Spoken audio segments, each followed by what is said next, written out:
But like I said earlier, before I thought Andrew was going to be coming up, I asked him what he was going to speak about, and he just said one word: freedom. And so I'll hand off the mic to him. A Seattle Prep athlete was quoted in the media in an article this week, and she asked a very simple question. Nope. Did anybody ask me if we were going to shut down? I've already heard several youth come up here and basically say the same thing. Nobody asked me. Now I ask you, were you asked? Were you asked if you were willing to shut down? For a little bit, you said yes. When this first came out, you said, yes, sure, for the good of my friends and for mankind, I'll happily shut down for 15 days to slow the spread. Folks, we are on 10 months of this right now. The youth didn't get a vote. Youth, did you get a vote? No. Parents, did you get a vote? No. Taxpayers, did you get a vote? No. 60+% of your property taxes go to fund education through your bonds, through your local levy, through your state levy.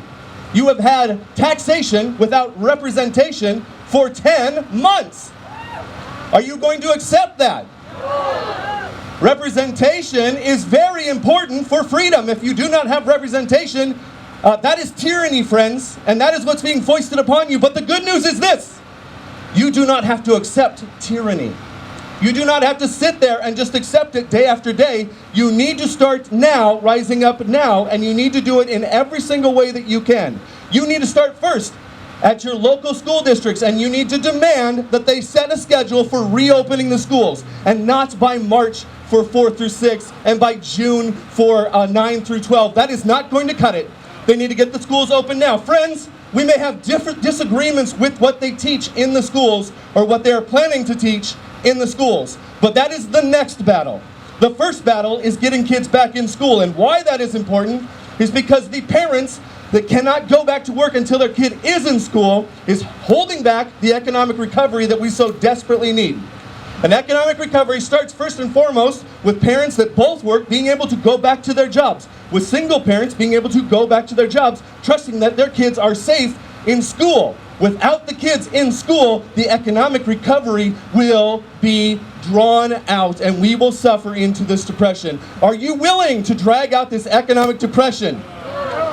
What are you willing to do? Because that is the very next question. You need to step up and start taking action. This is a very loose association of freedom-loving people just like yourselves that have not been given the choice, that want to claim back that choice. You need to take small and big actions right now to reach out to your local school boards, to reach out to elected officials. The health department needs to hear from you today.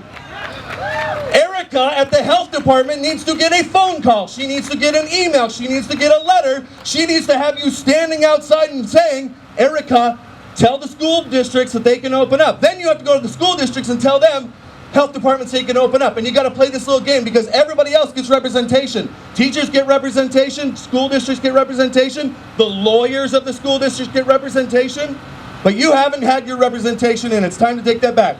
Tyranny only exists because you allow it to exist. The second you step and say, I will no longer accept this tyranny, what can they do? Open up your businesses. Get to your schools. Demand that they open up. And I tell you what, friends, we won't have to wait until June to see all this come back. We can start now, right now, in restoring our country. We will demand that they open up. We will get our kids back to school. We will celebrate Christmas the way that we want to celebrate it. And if they persist, we shall have the New Year's Rebellion. We shall have the St. Patty's Rebellion. We shall have the Memorial Day Rebellion. We will not quit until we get our freedoms back. Amen? Amen.